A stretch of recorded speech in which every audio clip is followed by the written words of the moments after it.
ជម្រាបសួរបងប្អូនជួបជាមួយនាងខ្ញុំទៀតហើយឥឡូវនាងខ្ញុំនឹងចាយភាគទី3របស់ Dr. Gary Morton. Okay, so I hope you will enjoy or learned a lot of things from him. Part 1, part 2, and part 3. So this is our last part to my interview, my impromptu interview that I did with him. So hopefully all of you who have watched his all of the 3 parts of his videos that I have shared with you, I hope that you have learned a lot of things from him, okay? Especially his 4 B's. Those are some of the things that I wanted to share with you because, you know, it's always good to learn from the wise, and it's always great to learn from a successful person who have experienced it, okay, and actually have been very successful with his life. So that's why I want to share with all of you.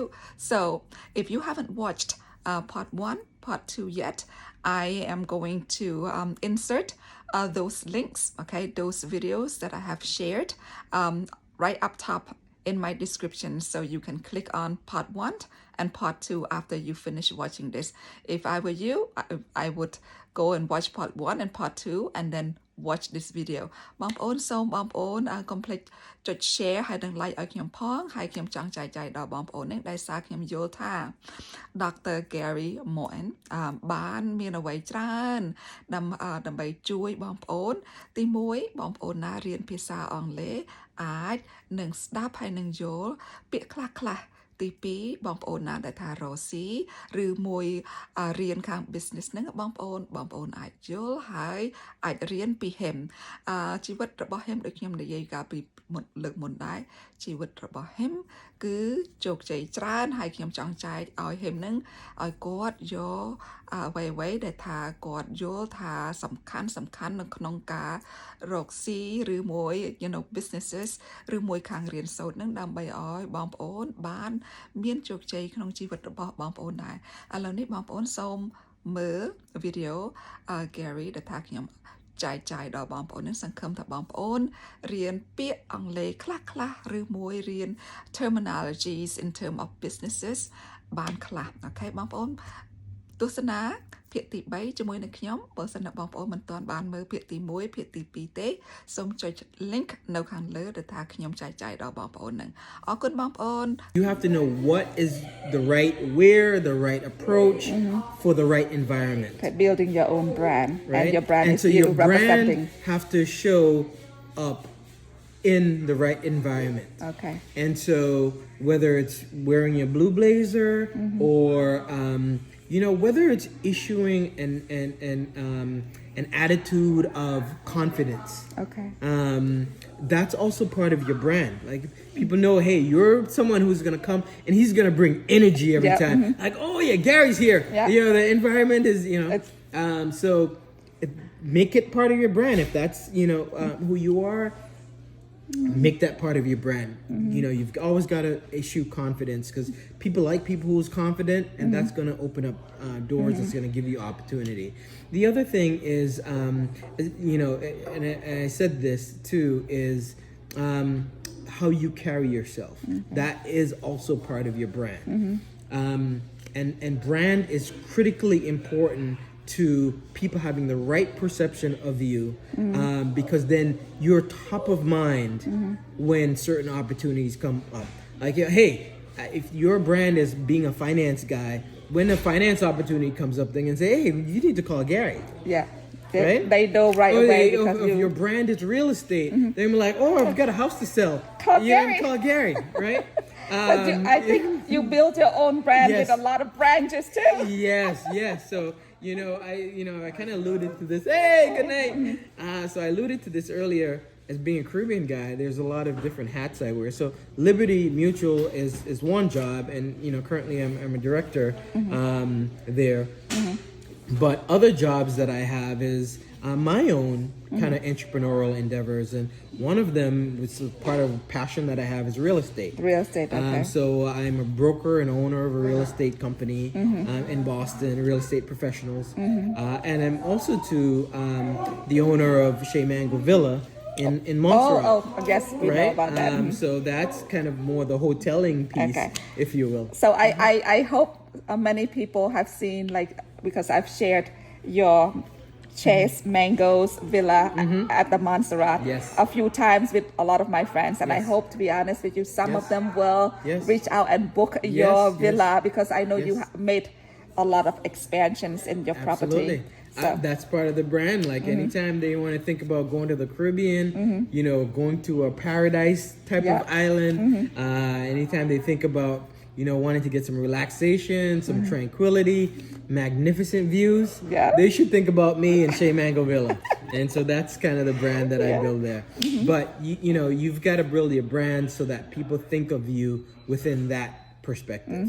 And then what's the last B? The last Because you B have 4 is B's. balance. Balance, Is okay. balance. Is that balance between work and home life, or balance of what? Yeah, so when you think about that, you're I'm thinking of- like how you move your Yeah, hands. yeah, It's like things are balanced.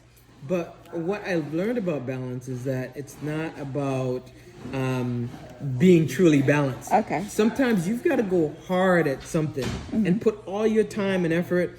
Like when I'm, trying to renovate a house, I might work around the clock. I might not see the family because I'm working I know. till 3 in the morning. I'll get back Sometimes my up at sister 5. tells me, Gary is like, I get not back up hot at 5 here. and I'm back at it, and that's what I do. But then once that's done, then I'm happy to go to Vegas and spend the entire week with the family, right? Yeah. So and then I'm not doing real estate; I'm doing Vegas, right? So balance is knowing like when to go hard at certain things. Okay. It's not like everything, because everything cannot be even all the time. And the other thing about balance is knowing how to leverage time, because time is our most valuable asset. And Yes, so it is. you have to make sure that your time is on your side and that you're prioritizing the right thing. Prioritizing. Right. And so, some of the things that you do always have to prioritize is faith, and you have to prioritize family. But you have to be smart about how you use that time. And one of the books that I read was this book called Attack Your Day. Okay. Which means of the fact that, hey, you're going to focus on these top 3 things. Okay. 'Cause Attack your day. There's That's a the million things title. that you could Okay. be doing, right? But you have to think about, okay, what Attack are the the 3 things. What are the things that are going to make the biggest difference? And those things are what you should be working on. And then the other things that are kind of medium, you can schedule like an hour during your day where you just knock out a lot of those little things. Okay. And then the other thing that you can do is say no. Say no to When you say responsibility no that people to- ask you. Yeah, then that just gives you back your time immediately, and not be afraid to say no. Sometimes you do. And then the other thing you've got to know how to delegate. Okay. Because That's hard. Delegation, like you've got to find a way to move some of that stuff to other people who's capable of doing it, or even if they're not capable of doing it to the level that you are, giving them the opportunity to learn. Okay. And so you then get to what's called about not trading your time for money. A lot of people, they get into this phase of they trade their time for money. So, for example, say I was working at a McDonald's, right? McDonald's pays me 9 to 5. I go there at 9 in the morning. I leave at 5. And within that time, I make $10 an hour. So that's what my max is, and I'm trading my time for money. Now, what you want to move to is, out of that trading your time for money and doing things that way you put a lot of effort into one time and it translates into money all the time. Okay. So for example, investment, and like if you're doing a real estate investment, say for example, you renovate this house, you put a lot of time into doing it, but after that, it's gonna make money for you. It's making rental income, and that money is made regardless of whether you're home sleeping or you're in Cambodia or you're in Montserrat. it's still making money. Gary, Right? how many times have you been to Cambodia? 4 times. 4 times. Yes. Do you like it over there? Oh, I love Cambodia. I love traveling everywhere. Yeah. But I do love Cambodia. I love Sihanoukville. I love Siem Reap. Siem Reap. And of course, I love Kapong Spur because it's where the Kapong family, Spur, yeah. where the family is from. And I did love Battambang because they had a nice, lot of different things that we can do there too. But you know, what I'm saying is, you don't want to be in the business of trading your time for money. And the reason why you don't want to do that is because you would limit yourself. And when I say that, if say for example, you could make 1 chair every hour, okay, that would mean within a day you could only make 24 chairs. Because there's only 24 hours. Right. Okay. But now, if you can get 10 10 people to make a chair for you, and that's multiplied by 24.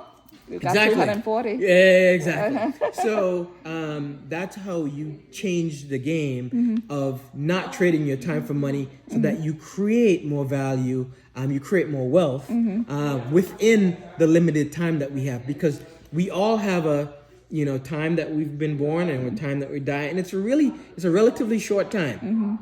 So we don't have much time, and we don't have much control over that. And there's nothing you can do to get an extra hour in the day. Okay, well, that's nothing because Right? it's always the same. It's always the same. 24 hours so a day. how do you maximize the day? Okay. You have to start thinking, get out of the mindset of trading your time for money and get into the mindset of, okay, what can I do to maximize that day? Okay. Right? And you want to do things where you do a lot. You can put in a lot of time and effort into it up front, and then it just works for you from there on in. Wow. Now, Gary, I was just thinking, like, if you can give a few advices to people, like to better themselves in terms of learning English language or in terms of doing businesses, to better themselves, what would be some advices you would give them? I think the first and most important advice is to remain humble. That's number one. Because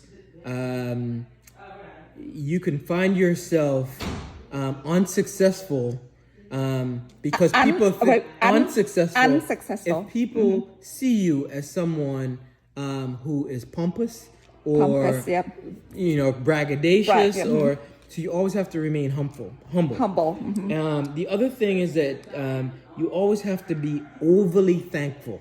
Thankful. You cannot. You always make sure that you thank everyone for what they do. And here's why. People don't remember what you say. People remember how you make them feel. How they feel. And so you have to let people know you appreciate them and you're thankful for whatever that they overly thankful of what they do for you. Okay. So those are the really the biggest life lessons that anyone could embrace to be successful. So be humble and overly thankful. Any other advices? Oh, there's tons. We'll be there all night. Okay. Now, I'm going to switch back a little bit. I know you are into business because that's your career. I'm going to ask you as a person who's a teacher. Okay, that's my profession, many people know. Now, if someone is trying to not master, but to be proficient in English, what would the advice be from you to them? I would say that, to be proficient in anything, you have to practice. Yeah. It's about repetition.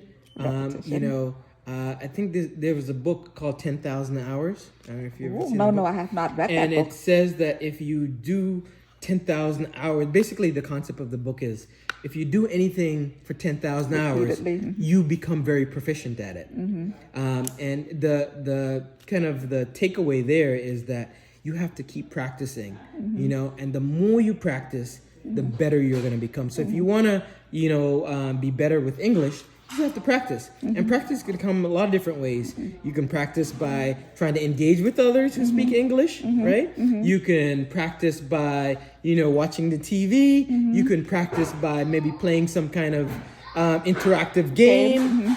You don't have to do it one way. There's multiple ways that you achieve that. but you have to keep doing it. Practicing. Okay. My goodness, Gary. Yeah. How many minutes already that we've been talking? Now I have to say thank you so much for all of the great advices, all information that you gave us, the 4 B's. Yeah. Okay. Build your brain. Yeah. Build your member. Your board. Your board. Your board member. Yeah. Build your brand and your balance. Yes, Okay. yes. And the other advices that you said when I asked you how can an English speaker, like a person who's learning English, can be better or more proficient, you said to practice. Yeah, and that goes for anything. Anything. Not just learning Like English. But anything that you want to be better at, you just have to practice. And if, you do 10,000 hours of it, there's really a study that's shown that anyone who's ever achieved anything great, that's what they put into it. Okay. And if you want to achieve anything great in any area, you've got to put 10,000 hours or more into that. One last question. Yep. Like you went through so many years of schooling, 45 years. Yes. I say 48, Yeah, right? yeah. Now, what was the most challenging, experience that you've had when you were going through school to get your doctor degree? If you can recall, like the most challenging.